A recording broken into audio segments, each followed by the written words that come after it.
Танилцуулах нь нийслэлийн цэг даргын хөгжлийн бодлогын асуудал хариуцсан 1-р оролцоо. Бат баясгал нь за 2 нийслэлийн эрх зүйн байдлын тухай хуулийн шинжилсэн найруулгын төслийн танилцуулах. Танилцуулах нь нийслэлийн цэг дарга бөгөөд Улаанбаатар хотын захирагч Амар сайхан танилцуулнаа. Хэлцэх асуудалтай холбогдуулаад өөр саналтай төлөөлөгч байна. Хоёр асуудал танилцуулсан хороодын бүтэц зохион байгуулалтанд дүүргүүдийн хороодын бүтэц зохион байгуулалтанд өөрчлөлт оруулах тухай нийслэлийн эрх зүйн байдлын тухай хуулийн шинжилсэн найруулгын төслийн танилцуулга гэсэн ийм хоёр асуудлыг хэлэлцээ гэдгийг батлая гэдгээр санал хураалт. За хэлцэх асуудлаа батлалаа хэдүүлээ. Хэрхэм төлөөлөгчдөө энэ өдрийн мэндийг хүргэе. Тогтоолын төршөнд өргөн барих тухай асуудлаар бол нийслэлийн засаг даргаас өргөн баригдсан тогтоолын төршил болон бусад танилцуулгыг та бүхэнд танилцуулъя. Шинээр засаг захиргааны анхан шатны нэгж болох хороодыг хуваах, өөрчлөн зохион байгуулах талаар та бүхэнд тараагдсан байгаа. За энэ дээр Баянгол дүүрэг сэрүүлсэн хэд хэдэн саналууд байгаа. Баянгол дүүргийн 1-р хороо, 3-р хороо, 4-р хороо, 20-р хороог хуваах ийм одоо саналууд ирсэн. За мөн одоо Баян зүрх дүүргээс 4-р хороо, 5-р хороо, 8-р хороо, 16-р хороо, 26-р хороог хуваах гэсэн 9 хороог хуваах санал нийслэлийн засаг дарга бөгөөд Улаанбаатар хотын захирагчид ирсэн.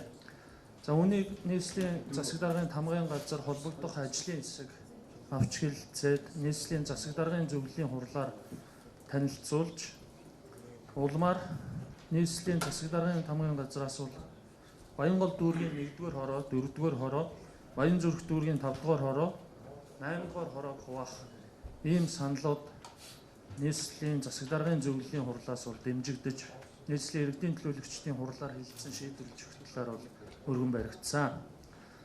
За Монгол Улсын засаг захиргааны нутаг дэвсгэрийн нэгж түүний удирдлагын тухай хуулийн 4-р зүйлд засаг захиргааны нутаг дэвсгэрийн нэгжийг байгуулах, өөрчлөх, татан буулгах ийм одоо эрх хэмжээнүүдийг бол тусгаж өгсөн байгаа. Мэндийг альтгая.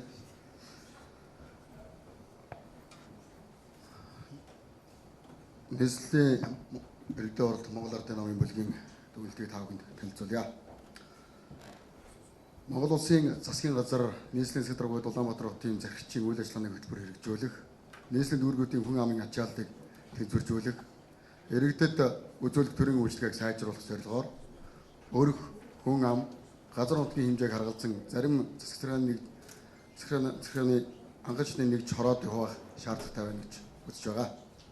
Нийслэлийн 2019 оны төсөвт засаг захиргааны анхан шатны нэгжийг 20 хороог хуваах өөрсөн зохион байгуулахаар төсвөрлөгдсөн бөгөөд үүний дагуу хүн ам, өрх, газар нутгийн хэмжээг харгалзан нийслэлийн дүүргүүдээс ирүүлсэн саналын дагуу 2019 оны 5 дугаар сарын 30-ны өдрийн нийслэлийн иргэдийн хурлын 25 дугаар уралдаанаар хэлэлцсэн баталсан.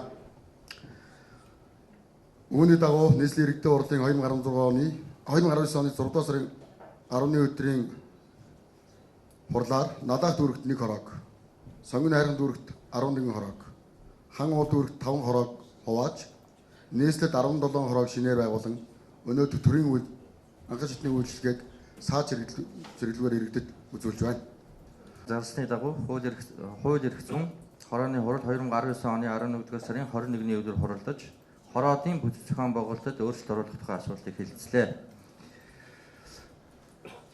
Баянгол дүүргийн 2018 оны суурин хүн амын тоо 226,869, өрхийн нийт тоо 59,536, 23 хороотой. Баян зүрх дүүрэг 2018 оны суурин хүн амын тоо 343,619, өрхийн тоо 95,714, 28 хороотой байна.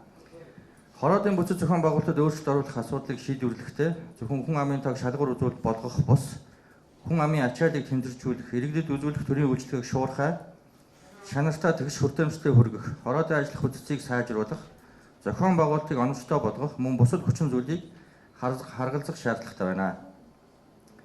Нийслэлийн 2019 оны төсвөс засаг захиргааны анхан шатны нэгж 20 хороо хуваах, өөрчлөн байгуулахаар 6.1 тэрбум төгрөгийн төсвөлөгдсөн бөгөөд Үүний дагуу хүн ам өрөх газар нутгийн хэмжээг харгалзан нийслэлийн иргэдийн төлөөлөгчдийн хурлын 2019 оны 6 дугаар сарын 10-ны өдөр 25/21 дугаар тогтоолоор надаах дүүргийг 1, сонгон хайрхан дүүргийг 11, хам уул дүүргийн 5 хороог хувааж нийслэлд 17 шинэ хороо байгуулагдсан. Сонгон хайрхан дүүргийн 5 хорооны хэдийн цэцэд өөрчлөлт оруулахад 4.8 тэрбумыг төгрөг зарцуулжээ. Хүү дарга хариулаарай. Үндсэндээ нийт түрүүн би танилцуулганд хэлсэн 2019 онд 20 хороог хуваах ийм одоо шийдэл ирсэн.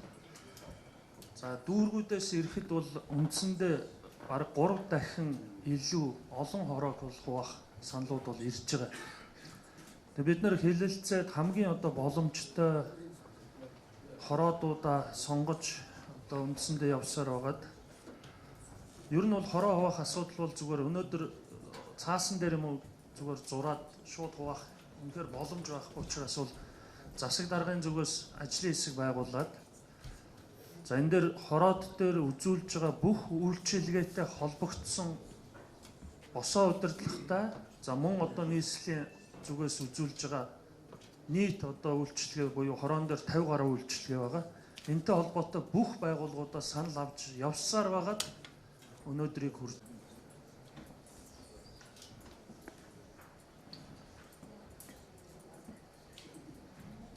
За санал дэмжигдлээ.